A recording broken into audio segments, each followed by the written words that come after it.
Bonjour, je me présente Anne-Sophie Desmeules, relationniste de presse Musée de la Civilisation. Vous écoutez VP9 Magazine.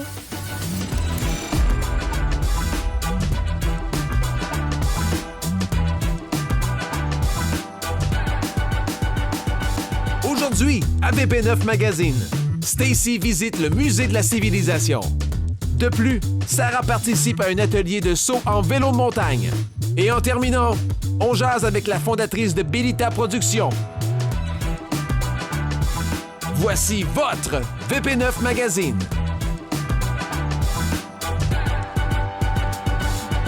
Bonjour et bienvenue à VP9 Magazine. Je suis présentement au Musée de la Civilisation avec Anne-Sophie Desmeules. Allô? Allô? Parle-moi un peu du musée. Depuis combien d'années ça existe? C'est quoi sa vocation?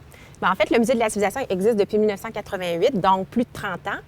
Nous, on est un musée de société. Alors, on s'intéresse à toutes les questions qui touchent la vie des sociétés, des civilisations, des humains.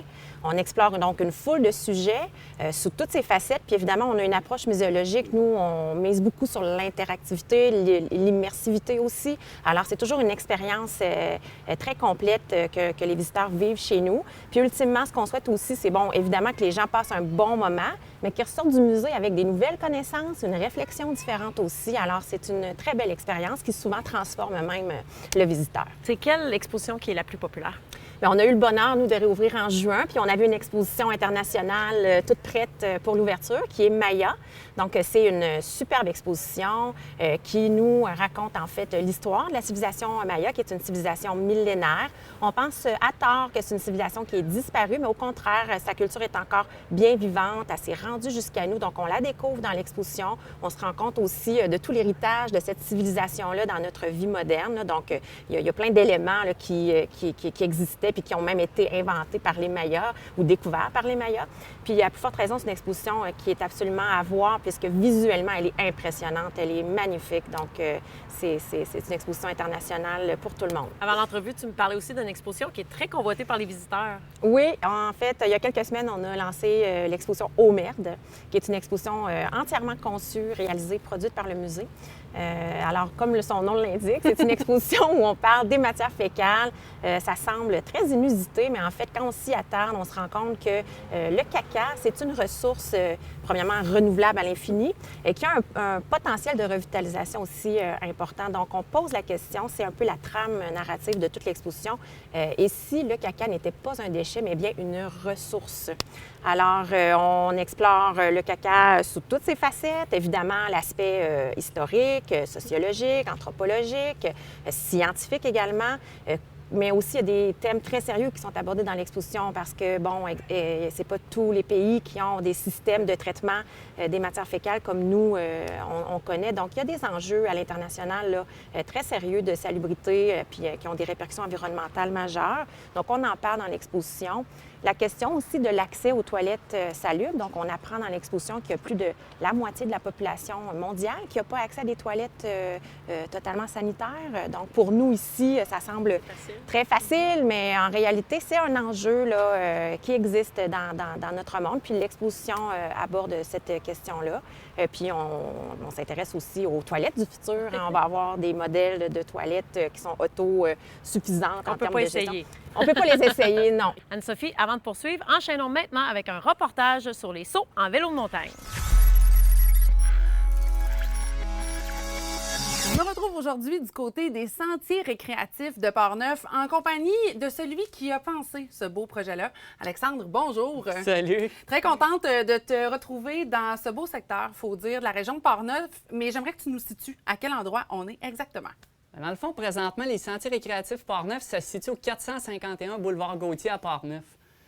C'est quand même à proximité de l'autoroute. On avait comme deux Portneuf à l'époque, Portneufville et Portneuf-Station. C'est dans le secteur Portneuf-Station. Effectivement, donc un beau secteur résidentiel, super tranquille, mais qui offre derrière nous de beaux sentiers, un beau terrain de jeu naturel, disons-le comme ça. Dis-moi un peu comment t'es venue l'idée de partir ce projet-là ici en 2017, si je me trompe pas? Oui, c'est ça. Le projet a commencé en 2017. Dans le fond, l'idée m'est venue, je faisais de la course de vélo de montagne. Puis j'allais souvent m'entraîner d'une montée de gravel qui est à proximité d'où les sentiers sont aménagés. Fait que là, en m'entraînant, je regardais ça, je jutais ça, puis je me disais, Caroline, il y aurait de quoi de beau à faire. Puis Puis là, en 2017, j'ai comme appris qu'il y avait un fonds d'Alcoa, tu sais, qui permettait de subventionner ce type de projet-là. Fait qu'on a démarré l'idée, on a présenté l'idée à un forum citoyen en 2017. Ça a été accepté au forum citoyen. Puis là, ça a progressé au fur et à mesure, dans le fond. Dans le fond, notre ouverture officielle a eu lieu en juillet 2018. OK. Fait que ça a été ça pour dire le départ des sentiers. Et là, depuis ce temps-là, si on parle un peu des sentiers ici physiquement, ça ressemble à quoi? Plusieurs kilomètres de terrain de jeu, j'imagine? Oui, on a quand même un bon nombre de kilomètres, à peu près une dizaine de kilomètres. C'est pas tant de kilomètres, mais la diversité des sentiers, techniquement parlant, est vraiment grande. T'sais, on a à proximité ici des petits sentiers qui peuvent se rouler par des enfants avec des vélos, pas de pédales, à des descentes vraiment plus extrêmes dans des capes de roche. On a vraiment un bel enrochement naturel qui nous permet d'adapter les sentiers à ce style-là. Alors là, je comprends que monsieur, madame, tout le monde peut venir s'exercer ici un peu quand il le désire. Ouais. Les petites familles peuvent venir s'initier. Par contre, toi, de ton côté, vous offrez des cliniques de saut. Des cliniques, en fait, où monsieur, madame, tout le monde, oui, peut venir s'exercer, mais aussi où les experts peuvent venir peaufiner leur art, disons-le comme ça. Ouais. Parle-moi un peu de cette partie-là au niveau des cliniques. Bien, dans le fond, là, à la base du projet, quand on a démarré ça, mon idée principale, c'était justement de donner un terrain de jeu optimal pour pouvoir se développer techniquement parlant. C'est ça, le niveau technique est assez diversifié. Fait que pour faire des cliniques à Port-Neuf, le gros avantage, c'est qu'on n'a pas beaucoup de terrain. Fait que c'est facile de faire plusieurs niveaux de difficulté différents à proximité. OK. Puis on offre des cliniques, dans le fond, pour les enfants. C'est comme la Ville de Port-Neuf offre des cliniques pour les enfants le mercredi. On a des cliniques aussi de saut, comme ce soir, qu'on a une clinique de saut qui est faite par quelqu'un de Trois-Rivières, Alexandre Montembeault, qui vient nous donner ça. Alex Mo de son surnom. Oui, c'est ça. Hein? On a aussi, on a plusieurs cliniques qu'on organise durant l'année. C'est ça pour tous les niveaux, dans le fond. On a Marie-Ève Marcotte qui vient, qui donne beaucoup de cliniques un peu partout. On a Tommy Paquette, puis on a moi-même. Puis on donne toutes sortes de cliniques adaptées au goût de chacun. Absolument. Puis on a toujours des bonnes raisons de venir dans la région de Port-Neuf. Ce soir, on va assister, entre autres, à une clinique de saut. Ouais. En quoi ça consiste? Moi, je suis complètement néophyte là-dedans. D'abord, une clinique de saut, j'imagine, bon, c'est des jumps à vélo, mais Ouais. sinon, plus encore, en quoi ça Bien, consiste? dans le fond, en détail, la clinique de saut, c'est qu'il va vraiment décortiquer le mouvement nécessaire pour faire le saut. Puis c'est vraiment une approche sécuritaire au début. Tu sais, souvent, même, il y a des gens qui viennent qui ont à peu près jamais fait de saut, puis ils viennent justement pour peaufiner le mouvement. Puis on a des tout petits sauts pour se pratiquer, puis c'est là-dessus, dans le fond, le cours va se donner ce soir. Tu sais, ça va être d'y aller progressivement, sécuritairement, pour justement pas se blesser au premier essai. Au niveau de l'équipement, ça ressemble à quoi, ce qu'on a besoin? Bien, la plupart des cyclistes, on porte juste des gants, un casque, des genouillères. C'est quand même assez des coudes de temps en temps, mais à part ça, c'est pas mal l'équipement standard. OK. Donc, j'entends que c'est un sport quand même qui peut se pratiquer, je veux dire, au niveau des coûts, qui n'est pas nécessairement exorbitant. On peut y aller progressivement à son rythme selon Ouais. les talents puis ce qu'on développe. Bien, c'est ça, c'est le prix du vélo qui est l'investissement principal. Le reste de l'équipement, puis tu sais, on a l'occasion de faire du vélo, on a l'opportunité de faire du vélo un peu partout, ce que c'est peu coûteux. Vraiment, l'investissement principal, c'est l'achat du vélo. Parle-moi un peu du déroulement type des cliniques. Comment ça se passe, exemple, ce soir? Bien, souvent, les cliniques, même si c'est des niveaux techniques avancés, on commence par les bases, souvent dans le stationnement. Tu sais, comme là, à la clinique de saut ce soir, il va commencer à expliquer, mettons, les étapes du bonnet up, qui est une technique pour attaquer les sauts, dans le fond. Puis il va le faire pratiquer sur le plat, parce que quand tu maîtrises la technique sur le plat, quand tu arrives sur le saut, tu as déjà quand même une étape de fait de maîtrise de cette technique-là. OK. Puis après ça, bien, une fois qu'on a pratiqué sur l'asphalte, comme on dit, c'est dans le bois que ça Oui, se passe. c'est ça. Avec des petits sauts, tu sais, ils commencent avec des petits sauts, puis on a des sauts plus gros, mais tu sais, qui sont à prendre avec l'expérience. OK. Puis là, actuellement, c'est pas pour rien, actuellement, à la maison, vous le devinez, on fait l'entrevue sous un petit toit, étant donné qu'il pleut. Qu'est-ce qui arrive dans ce temps-là, quand on a Dame Nature qui n'est pas de notre côté, Ben, côté température? Bien, c'est sûr, quand il y a une grosse averse, tu sais, qu'on sait d'avance, on remet ça au lendemain. Mais comme ce soir, on voit que ça va être une pluie quand même passagère, on va pouvoir quand même faire la clinique quand même. L'avantage vraiment des sentiers aussi ici, c'est qu'ils sèchent vraiment rapidement. OK. La montagne où ce que la plupart des aménagements de sentiers sont faits est vraiment franc-sud, puis avec beaucoup d'inclinaisons. Fait que d'habitude, c'est drainé assez rapidement. Comme quoi, c'est vraiment un endroit idéal pour pratiquer tout ça. Oui. Merci beaucoup, Alexandre. Merci. Anne-Sophie, tantôt, on parlait de Maya et de caca. Maintenant, parlons d'un sujet qui est un peu plus connu ici au Québec, l'histoire de pêche. J'avais une exposition sur la pêche. Oui, encore une fois, c'est une exposition 100% conçue par le musée. On s'est intéressé avec Histoire de pêche à retracer, en fait, l'histoire de la pêche sportive au Québec. Parce qu'il faut savoir, avant l'arrivée des Anglais, avant le régime anglais, la pêche qui existait ici, c'était une pêche de subsistance. Donc, on pêchait pour essentiellement se nourrir. La pêche sportive en tant que telle, comme on la connaît aujourd'hui, elle est arrivée à partir du régime anglais. Donc, dans l'exposition, on décortique évidemment là, toute la chronologie du développement de cette pêche-là à travers ses différents types, parce qu'il y en a plusieurs, hein, la pêche au lancer, la pêche urbaine, la pêche sur glace, la pêche sportive, la pêche à la ligne. Il y en a vraiment de plusieurs sortes, 4 types principaux.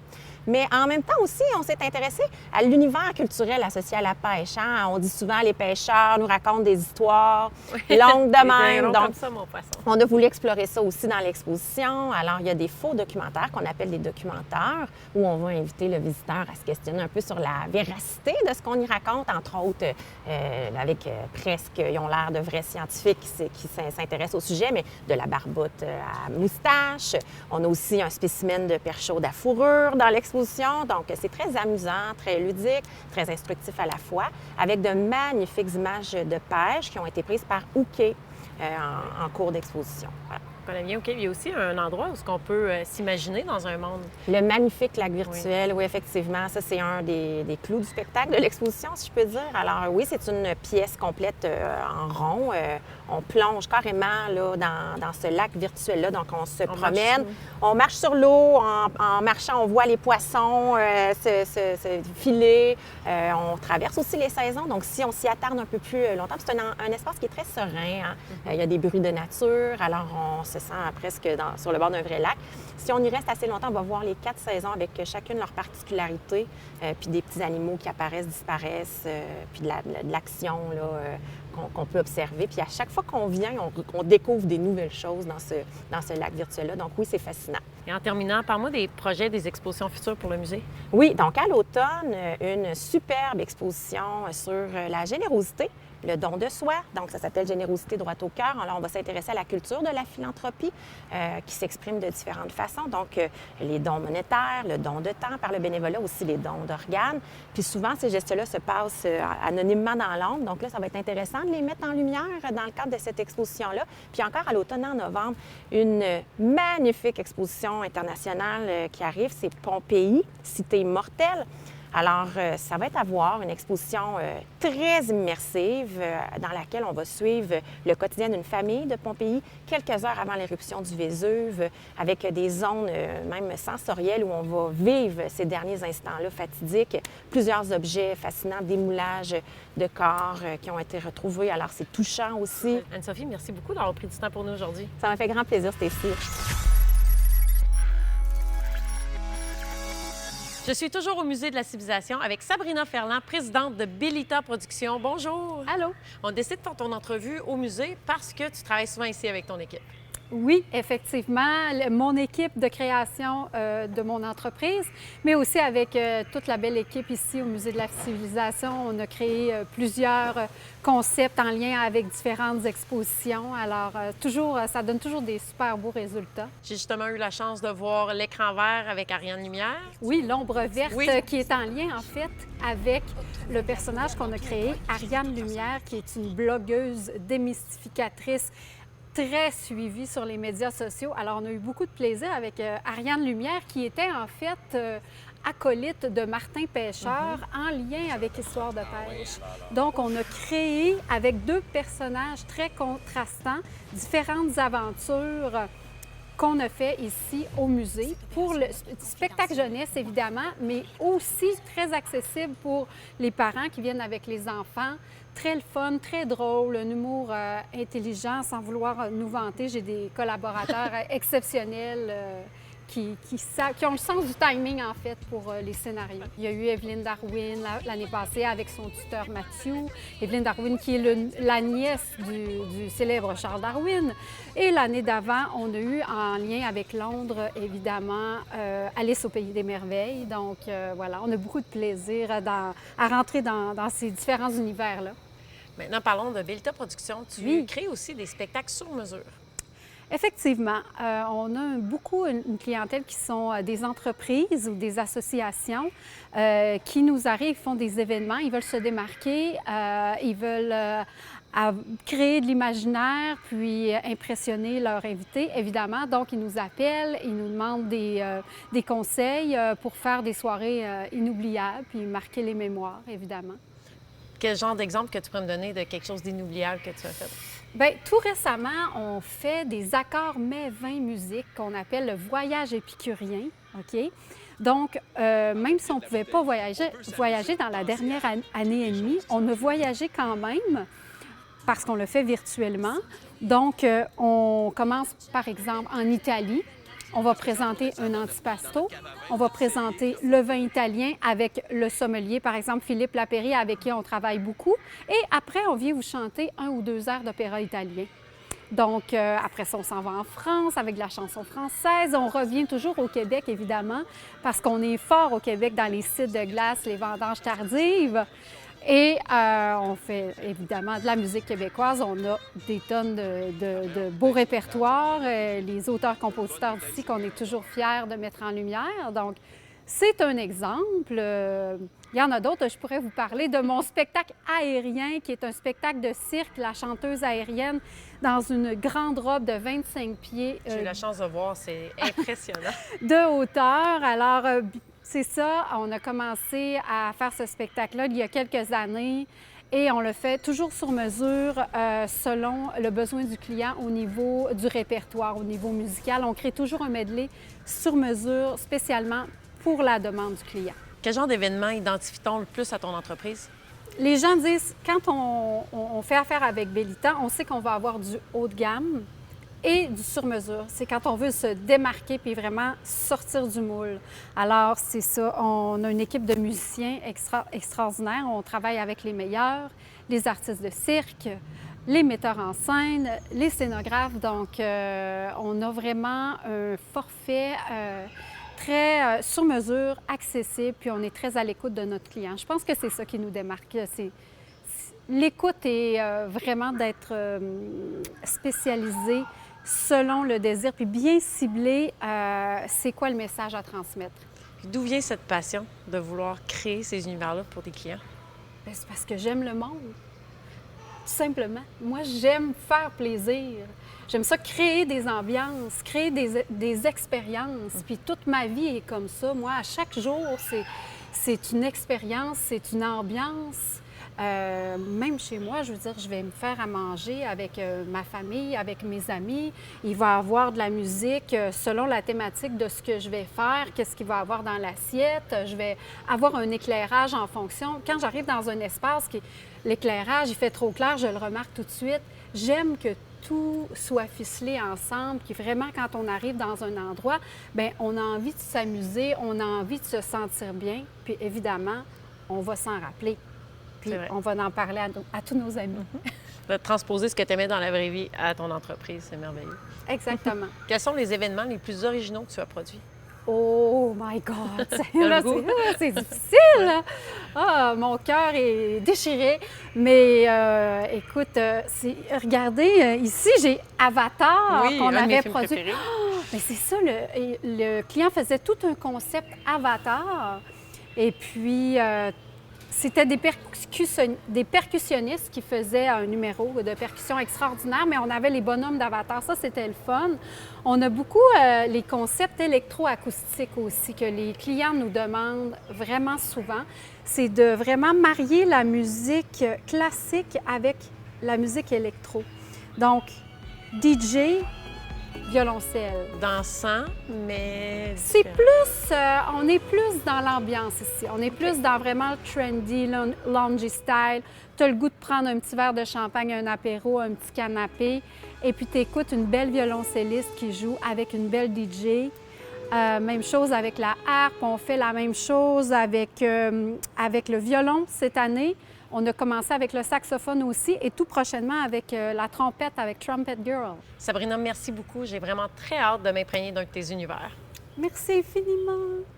C'est ce qui termine cette émission. N'oubliez pas de nous suivre sur les réseaux sociaux pour du contenu exclusif et des concours. Je suis Stacey Anne Murray et vous écoutiez VP9 Magazine.